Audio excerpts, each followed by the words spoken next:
Hi everyone, welcome to the Bridge Church Midweek Broadcast. My name is Dawn Say. I'm Associate Pastor here at the Bridge Church, and you are really welcome to be joining us today, whether you're joining us as part of the Bridge Church or whether you just happen upon this recording. You are really welcome. We hope you're going to be blessed by the content of what you hear over the next half an hour or so.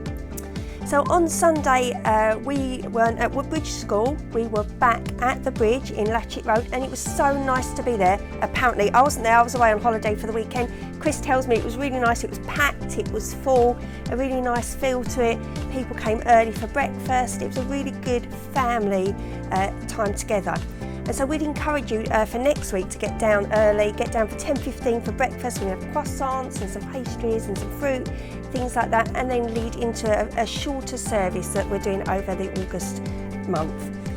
But before we get any further into the broadcast, I'd like to just share something with you just quickly. I'm going to read from Philippians 1, and I'm going to start at verse 3 and just read through to verse 11.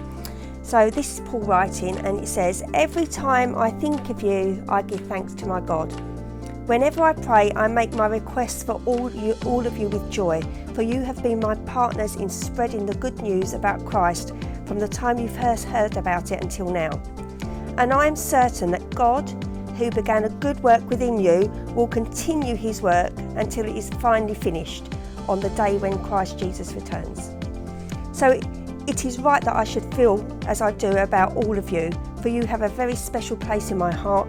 You share with me the special favour of God, both in my imprisonment and in defending and confirming the truth of the good news. God knows how much I love you and long for you with the tender compassion of Jesus Christ. I pray that your love will overflow more and more, and that you will keep on growing in knowledge and understanding.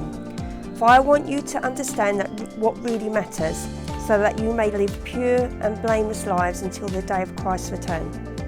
May you always be filled with the fruit of your salvation, the righteous character produced in you by Jesus Christ, for this will bring much glory and praise to God." So, I don't know if you caught from that, Paul was writing this from, he was in prison, but that didn't stop Paul encouraging other people. And encouraging other people shouldn't be dependent on our circumstances. We can choose to be an encouragement to those around us despite whatever we're going through in our lives. And how we start something makes a big difference to how we end up. And Paul's telling us here that the most important things that make a big difference are love, faith, hope, peace, fruits of the Spirit. That's what he was talking about. They're really important to our work with God. Even if our circumstances are saying other things, and our circumstances in the current situation in the world are different, we should still experience God's love, the faith of God, hope and peace. So I just want to encourage you that you may not always feel God around you, but you can still be encouraged. He's started a good work in you, that's what this verse says, and he's going to complete that. And secondly, don't let your circumstances deter you from encouraging other people. Always look out to be an encouragement to other people. So I'm just going to pray now before we go further into this broadcast. So let's just pray. Father, I just want to thank you so much for this time that we have together. I thank you that we can be an encouragement to those around us, even if we don't always feel it ourselves. Your word says that you want us to be encouraging each other. And Father, I pray also that we will understand that you've begun something in us and that you are going to complete that. Again, even if we don't always feel that, you are working in us, even when we don't always know about it. And Father, I pray this week as we go through this broadcast that you would encourage us, that we would grow in our faith and we will grow in our knowledge of you. In the name of Jesus, amen. So we're now going to head into our notices. As we always say, plenty still going on, even though it's the summer at the Bridge Church, so make a note of all what's coming up now.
So as you can see, still loads going on even though it's the summer. Just to flag up a couple of the things, on the 23rd of August, that's a Tuesday, we have our children, that's our Activate and Frantic day camp at Gilwell Park. We've got 2 spaces left. If your children are aged 5 to 11 and they want to book in, it's £20 for the day. Loads of fun like archery, canoeing, rock climbing, loads of fun at Gilwell Park. Please do email me and let me know. I can send you the relevant forms for that. And also on the 27th of August, we have our creche Teddy Bears Picnic.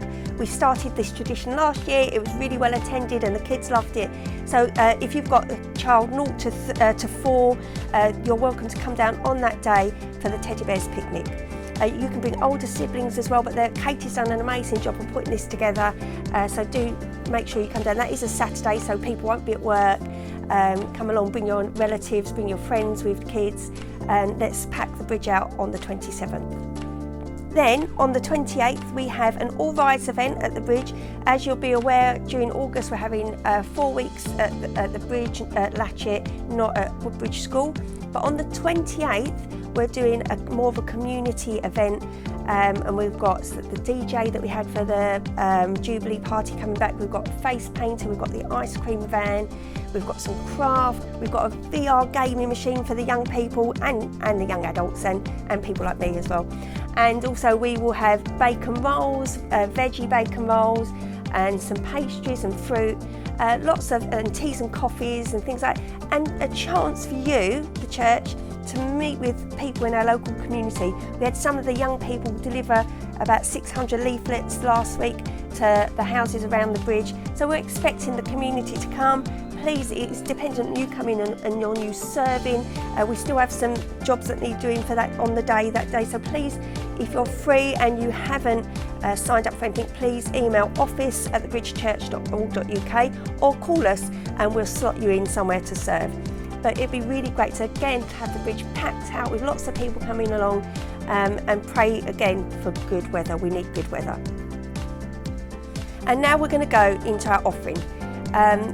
We say this every week, lots of people give by standing order, direct debit, that sort of thing. But we are going to put the QR code up if you want to give an extra offering, or if you're not part of the Bridge Church but want to give, that's fine. But please do not feel obliged. This is for people who call the Bridge Church their home. And God wants us to give and give generously. And that is not dependent, again, this is another thing, not dependent on how we feel on our circumstances. This should be a response of our love for God and what He's done for us.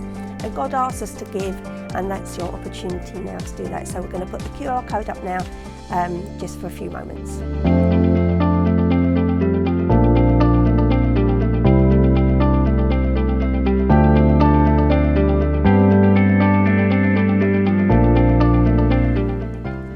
So now we're going to head into our ministry time, into the preach.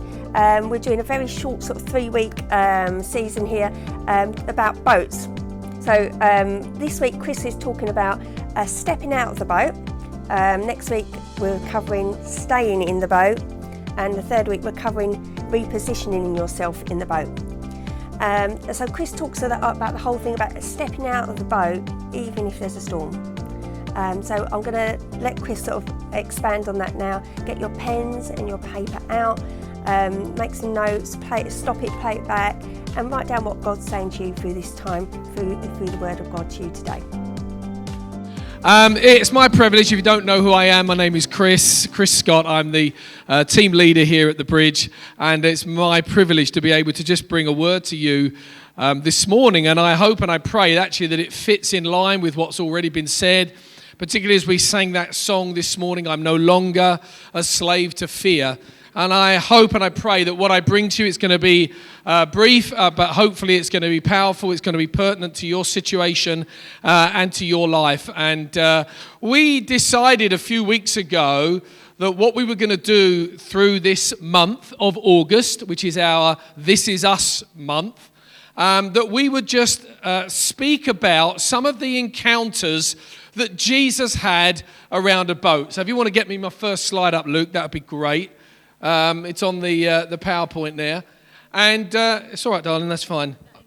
Well, I don't know if I do that, it might go all over the place. All right, we'll give it a go. And what we decided was, Jesus spent a lot of time interacting with people around a boat. Now, that's not surprising because some of the closest people to Peter were the disciples, and many of them were fishermen. So it's not kind of unusual, and he spent a lot of his time around the town of Galilee and around the Sea of Galilee. So, it's not unusual, but there are a few significant events and interactions that Jesus had around the boats, and over the next 3 weeks, we're just going to kind of look at 3 of those and see what lessons that we can draw from that. But I want to start off this morning. I want to tell you a story. In 1982, when I was, that old, me and a couple of my mates, we formed a bit of a gang in the church that we were a part of. Okay? Do you anyone remember the Fun Boy 3? You remember the band from the 80s? Come on, be honest. You're older than you're trying to make out. Okay? And there was a band called Fun Boy 3 where there was 4 of us, and we used to call ourselves the Fun Boy 4. And, we used to go around together, particularly after youth. We would go to the airport. We'd do all kinds of stuff together. We were really tight, really close mates. And I remember on a Friday night after youth, we used to do youth, finish around about 10:30, and then we were normally out till 2 or 3 in the morning, driving around, going somewhere, going to one of their houses and just having fun. Well, it was around about 1982, I just bought a new car. Anyone remember the Cortina Mark IV? Oh, come on, guys. I'm really not that old, am I? Come on, Reg. Cortina Mark IV, 2-tone, dark blue on the top, silver on the bottom. It was the bee's knees, and I just bought this car, and we decided one Friday night after youth we were going to drive down to Bournemouth, and we were going to camp out overnight. Now, we hadn't really done any camping before, but we managed to get hold of a couple of tents from a friend of mine. We must have been 20, 21, maybe 20, something of that sort of age. And after youth on a Friday night, about 11 o'clock, we chucked it all in the car, and the 4 of us bombed it down to Bournemouth. Well, we got as far as the New Forest. It was probably about 12:30, 1 o'clock. We decided we need to find somewhere to pitch a tent. So we drove into somewhere, which I don't know where it was, and we found a space, and we pitched our tent. Now, we'd got 2 one-man tents. When we got there, we realised that some of the poles were missing, so all 4 of us had to squeeze in a one-man tent. It was a pleasant atmosphere in there, as I'm sure you can imagine. And then in the morning, we woke up and we went about our business. So we went on to Bournemouth. We found the public kind of baths, and we went and had a wash, and then we were all set to spend our day in Bournemouth. Now, I don't know if anyone's ever been to Bournemouth, but there's a place called the Winter Gardens, which is just off the coast there. Just off the beach. And running through Winter Gardens is a river, or like a canal, maybe about 20 foot wide, something like that. And it winds right through the middle of the park. And there was bridges going over it and what have you. And near to one of these bridges, there was one of those grates. You know those grates that go across little rivers to stop all the leaves and all the stuff from going down the river. And I don't know whose idea it was. Those of you that know me, it probably was my idea. I said, hey guys, why don't we walk across this thing to the other side of the river? Now, you know what peer pressure's like. I'm not sure that we were all in agreement with it, but we all kind of went, yeah, okay, let's do this. By the way, Nick's one of these guys. You know my best mate, Nick. And so we decided we were going to do this thing. So I said, well, I better lead the way. So I was reasonably good with balance. So I've managed to kind of walk across this thing, 20 feet across this river, and got to the other side and jumped on. Then Nick followed on. And then my mate Gary, he followed on. And it left Colin. Now, some of you might remember Colin. During lockdown, Colin's the guy that rejoined us, the guy from my youth, from my past. And Colin was the only one that didn't make it across. And you could see it in his eyes. He was not confident. He was not confident that he was going to make it. But peer pressure kind of got to him, and he had to have a go. And by this time, a whole crowd had gathered because it was right near to a bridge. All these people were looking. They'd seen us idiots going across the river, and they were looking down, and Colin was there. And Colin kind of took 1 step across. He took 2 steps across, and then he took his eyes off the other bank. He began to look around, and he just went wobbled and wobbled and wobbled, and then splash. I mean, we just got all cleaned up, just put all his clothes on, and he went into the river. And I've got to say, we were just rolling about laughing. And all the people that were watching were cheering and laughing and all this kind of stuff. And he got out. Why do I tell this story? Well, because Colin took his eyes off the other bank. And as he got halfway across, he realized for himself he should have stayed on the safe side of the bank. But my message to you today, and what we've already heard today, the adventure doesn't lie on the bank. The adventure doesn't lie staying in the boat. The adventure begins when we step out and we begin to trust God. In Matthew chapter 14, verse 22, we read the account. It's a very well-known account of Jesus in the boat, or rather the disciples in the boat. They'd had a heavy day. They'd had a long day. They'd just fed the 5,000, which was another one of the great miracles that we read about in the Bible. And Jesus then said, right, I'm going up to pray. I'm going to send you to the other side of the lake. And he puts them all in a boat, and off they go across the lake. And sometime in the middle of the night, the storm gets up. They're really struggling against the wind and the waves. Jesus sees this. The Bible says that Jesus saw that they were struggling, and so he walks out to them, even though they were a long way off the coastline. And in the midst of all the storm and the maelstrom and everything that's going on around them, they look up and they see Jesus walking on the water.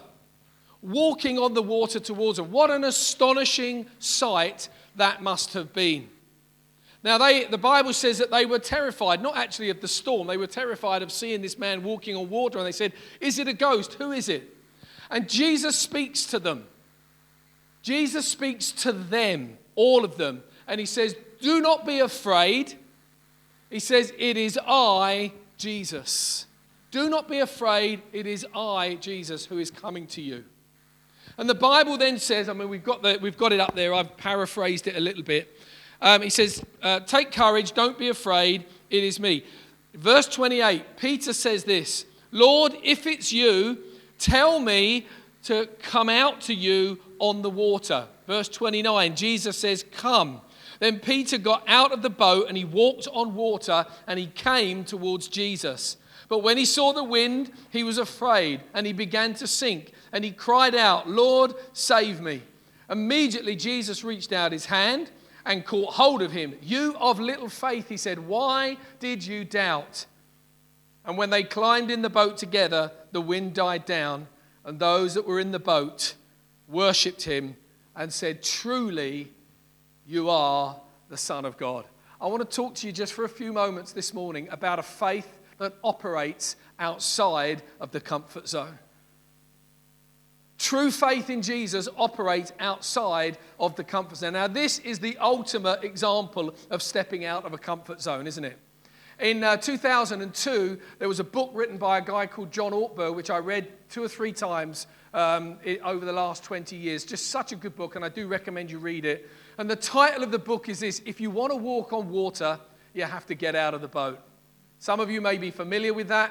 Maybe you've heard that term. Well, it comes from this book written by John Ortberg. If you want to walk on water, you've got to get out of the boat. I want you to turn to the person next to you and say, if you want to walk on water, you have to get out of the boat. Come on, why don't you preach it to them this morning?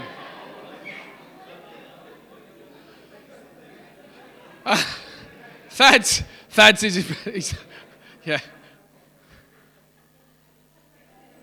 It's out on the risky water of faith where Jesus is waiting to meet you and bring you into that place of breakthrough so that your life will be changed forever. Of course, the boat represents safety. It represents whatever is keeping us from relying on God. Now, as I thought about this story this week, what struck me was this.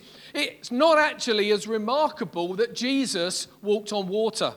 Even though they were afraid, they saw him, it was the first time they'd ever seen a human walking on water. Actually, it's not that remarkable. They'd already seen Jesus do incredible things. Jesus had already got up and spoken to the wind and the waves. Jesus had done many healings. They just fed the 5,000. So they knew that there was something special about this Jesus. What was so special about this account was what Peter did in response to the invitation from Jesus to come. In fact, it's really interesting. This story is included in 3 of the 4 Gospels, but only in the Matthew account do we actually read about Peter stepping out of the boat. The other 2 accounts basically say they then welcomed Jesus into the boat and they went on their way. But the Matthew account tells us of Peter's response and how remarkable this is. And I want to say something. Peter represents all of us. Peter represents you. Peter represents me. He wasn't an extraordinary guy. He wasn't an academic. He wasn't smart. He wasn't clever. In the sense that, he could elevate himself above others. He was just an ordinary guy doing an ordinary job, going about his ordinary life. But on that day, something extraordinary happens because of the way that he responded, and he steps out of his comfort zone. So I want to notice just 2 or 3 things from this. I want to leave you with a couple of thoughts today. And here's the first thing, and I tried to emphasize this when I was reading out that passage. They all heard the words of Jesus. Verse 26, when the disciples saw him walk into the lake, they were terrified. It's a ghost, they said, and they cried out in fear. But Jesus said immediately to them, take courage, don't be afraid. You see, the opportunity for us to respond, or the opportunity to respond to Jesus, was there for all of the disciples. Jesus wasn't addressing Peter alone. And I think sometimes we can sit in the boat and go, oh, that's not for me. That's for somebody else. That's for somebody much smarter than me. That's for somebody far more equipped than me. I'm just going to stay here in the safe zone because I really can't push beyond my boundaries. I think, God, you're speaking to somebody else. When you're caught with the story we've heard today, Jenny's story and Ruby's story and other stories that you hear, and you think, oh, God, you put your hand on their life, but I could never do that. How many of you heard a testimony and go, well, I could never do that? How many, when we read this passage today, said, well, I could never step out of the boat? How many of you say, well, I would have never walked across that river with you, Chris? That would have been a sensible decision, to be honest. But you see, we do, don't we? In honor, preferring other people. Oh, no, God, that word's not for me. That's too risky for me. That's too dangerous for me. They all heard the words of Jesus. So I want to say first and foremost that a call to a life of faith is for every single one of you in this room. No matter if you've got little faith or you've got much faith. Even if you haven't got any faith at the moment, God is calling you to step out of your comfort zone, out of your safety zone, out of your boat, and test him in this and see what God will do in your life. The second point, of course, is this. Only Peter responded. Only Peter made it personal to himself. Like I said earlier, there was nothing special about Peter, but there was something very special about the way that he responded to the invitation. Verse 28, Lord, if it's you. If it's you. He didn't even know it was Jesus. Who is it out there? If it's you, tell me to come to you on the water. And verse 29, Jesus says, come. Jesus didn't put the idea in Peter's head. Nowhere when you read that passage do you find Jesus saying to Peter, hey, Peter, you know what, come on, out. I'm calling you to come out to me. He didn't invite him out or anything like that until Peter had asked him. Until Peter had made it personal. Until Peter had said, you are speaking to me in this moment. A mere fisherman, just an ordinary guy from an ordinary town. You're asking me to do something that no human has ever done on the planet. I'm in, Peter says. Now, I don't know whether Peter was whether Jesus was calling Peter's bluff, but when he then said, come, Peter was serious. And he said, okay. Peter responded in a powerful way. I've done this so often, I don't know if you're the same as me. How often do you hear something from God and you go, hey, God, that's me. Lord, tell me to do this. Tell me to do that. Show me the way to do this. And God says, okay, away you go. And then you go, hang on just a second. Maybe I was a bit too hasty there. Maybe this is going to cost me a little bit too much. Maybe I'm going to find this a little bit too tough. And we back away. Peter didn't do that. Peter said, if it's you, Lord, bid me come. Jesus says, come, and Peter's on his way towards him. Peter didn't wait for the others to respond. He didn't get on a Zoom call with the other disciples on the boat and say, hey guys, what are we going to do about this? Who's going to go first? Who's going to respond? Also, he didn't care what the others thought, because Peter had a reputation for being a bit of a hothead. If you know the story of the disciples, you'll know that there was a number of occasions where Peter was a bit hot-headed, a little bit quick to engage his tongue before his brain, And you can imagine the other disciples going, oh, here he goes again. Peter, he's off again. He's always got to be the first one. Peter didn't care about that. Do you know that? I think that's one of the things that Jesus loved about Peter. He was a bit hot-headed, and Jesus had to kind of cut him down every now and again and just kind of slow him down a little bit. But you know what? I think Jesus loved that passion that Peter showed, that willingness to step beyond his own comfort zone. Where are you at in that? What is God saying to you right now?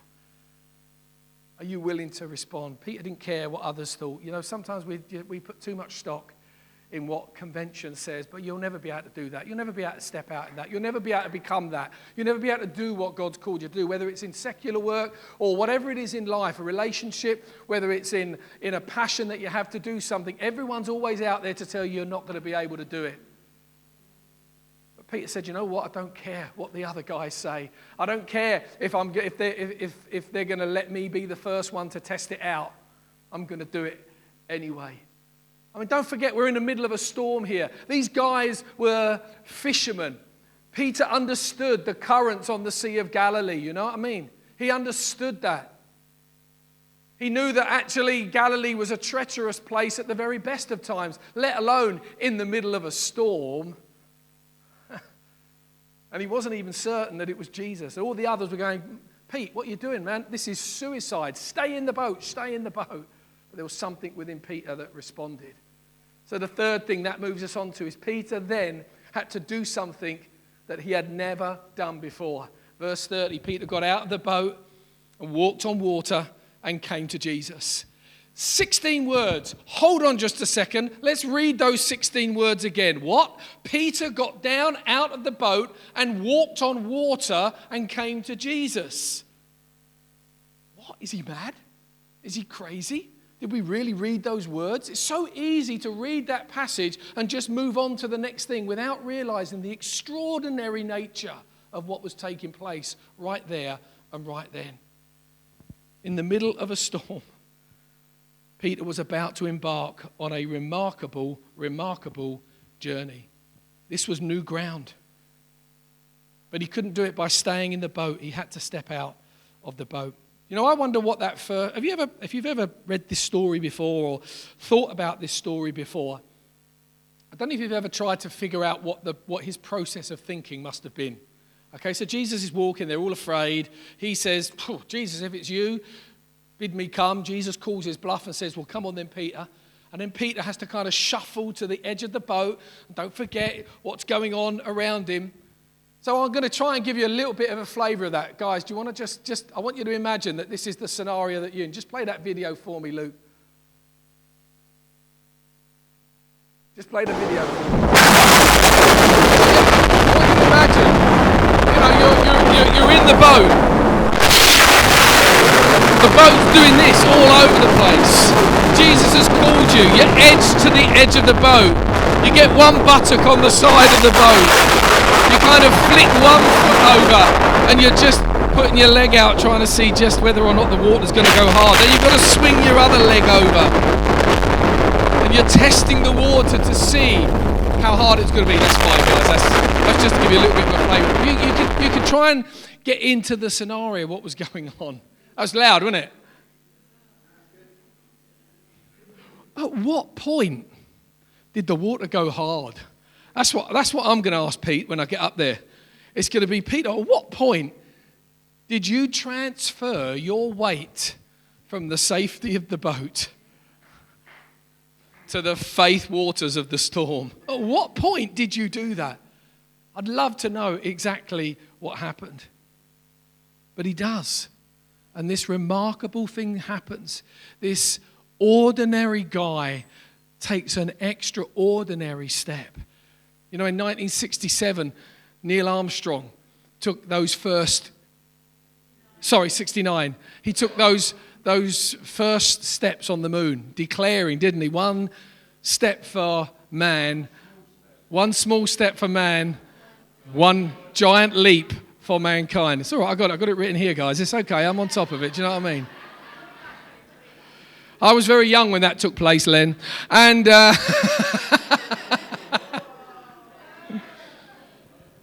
let me tell you something. That was nothing to what Peter's step was. Because he was stepping on impossibilities. I want to say to us this morning, do you know what? We've said we're no longer a slave to fear.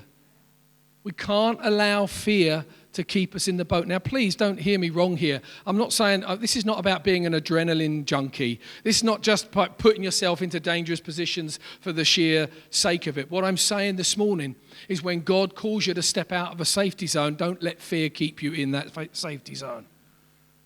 Because it's out there on the water where the adventure is and where the victory is. And here's my kind of final thing. Peter faltered, but Peter never failed.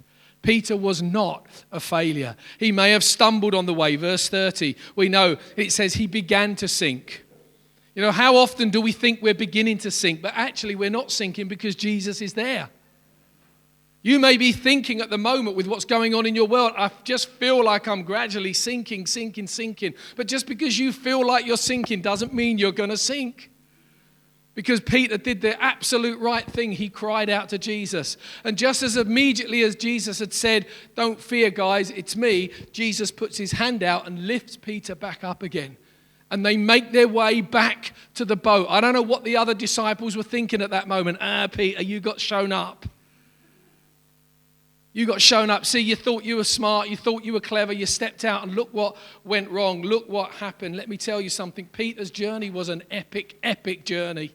Even if it only lasted a few minutes, it was an epic, epic journey. And do you know something? It's okay to experience a little bit of fear when you step out of a comfort zone. You know, I don't buy into this theology that fear is the opposite of faith. I think very often they are together. Faith doesn't just disregard fear. It acknowledges fear, but it does it anyway. Peter knew what those waters were about, but he did it anyway because he took a step of faith. Faith is not the opposite of fear. Faith is obedience to God in the face of fear. That's really what faith's all about. Don't believe into this lie that, if you're feeling fearful, you're not in faith. You can be fearful and be in faith. It's faith that said to David, I know he's a 9-foot giant with loads of armor and a massive, massive spear. And I know that he could squish me at any moment, but I'm going to do it anyway because God has called me. That's what faith says. Faith says, I know I'm going to get thrown to the lions, but I'm going to stand up and I'm going to honor God in my generation and in my community anyway. That's what faith says to Daniel. Faith says to Abraham, I don't know why you've asked me to sacrifice my son when it took me so long to get this son, but I'm going to trust you anyway, and I'm going to do it. Faith says to the 4 friends of the paralytic guy, you know, the building's full, we can't get you in, the doors are locked, the windows are shut, we can't get you in, but you know what? We're going to get you in anyway, even if we have to rip through the roof to get you into the presence of Jesus. Please don't buy into the idea that unless you're kind of bold and you just go charging in like the cavalry, don't worry, I have no fear. That's not faith. Faith recognizes and acknowledges the fear, but then says, do you know what? I'm going to do it anyway. Because God has called us to live outside of the comfort zone. So here's my final kind of parting thoughts to you this morning is this. Even when the next step looks impossible, take it anyway. Even though the next step for you, and I don't know what you guys are facing over the next week, over the next month, over the next 6 months, whatever's coming your way, everyone's telling us we've got some tough times ahead. But God might be telling you something different. You might be going, I don't know how I can reconcile those two things. It just looks impossible for me to go God's way. Take those steps anyway. Because God will lead you into a place of victory and you will experience something not only that you never experienced before, but maybe something that no one else has ever experienced before. Because I tell you something, I believe with all of my heart, Peter was never, ever the same again after that moment. And I can't prove this. I got no way of proving this. But as I was thinking about this week, may I suggest to you that he would not have gone on to achieve all that he went on to achieve if it hadn't have been for that moment when he stepped out of the boat. John Ortberg in his book, and I'll close with this, says these words: the decision to grow always involves a choice between risk and comfort. This means that to be a follower of Jesus, you have to renounce comfort as the ultimate value of your life. Wow. And that is sobering news to most of us because we're into comfort. But water walkers master failure. Did Peter fail? Well, failure is not an event, but rather a judgment about an event. Failure is not something that happens to us or a label that we attach to things. It's the way in which we think about the outcomes. Did Peter fail? Well, I suppose some could say that he did. His faith wasn't strong enough. His doubts were stronger. He saw the wind. He took his eyes off of where he should have been. He sank. He failed. But here's what I think. I think there were 11 bigger failures who were in the boat sitting in the safety zone. They failed quietly. They failed privately. Their failure went unnoticed. Their failure went unobserved and uncriticized. Only Peter knew the shame of that public failure. But then only Peter knew the glory of walking on water. He alone knew what it was to attempt to do what he could not capably do on his own, and then feel the power of being empowered by God to actually do it. Guys, deep within each and every one of us, that same faith and that longing that sent Peter out of the boat and across the water is here in this room, and it's in your life right now. Can we just close our eyes for a moment, please? So there's quite a lot to take away from that. Thank you, Chris. Stepping out of that boat is risky, but it's not risky when your eyes are on God. And that's what God wants us to do. He wants to keep our eyes focused on Him. He wants us to take that chance to step out of the boat. Otherwise, we're going to be stuck in the boat the whole time.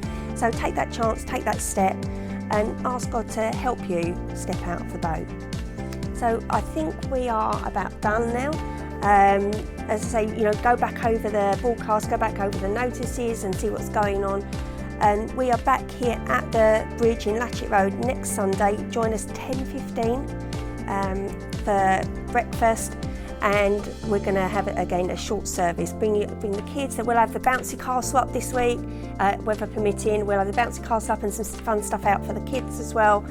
And also don't forget, straight afterwards, head down to Harlow if you've got the chance. If you've got the afternoon with nothing to do, head down to the Bridge Church in Harlow. They meet at 2 o'clock for some refreshments, and then the service is at 2:30 to 3:30. And also during the summer, they're still doing Fridge at the Bridge on Tuesdays, Thursdays, Saturdays.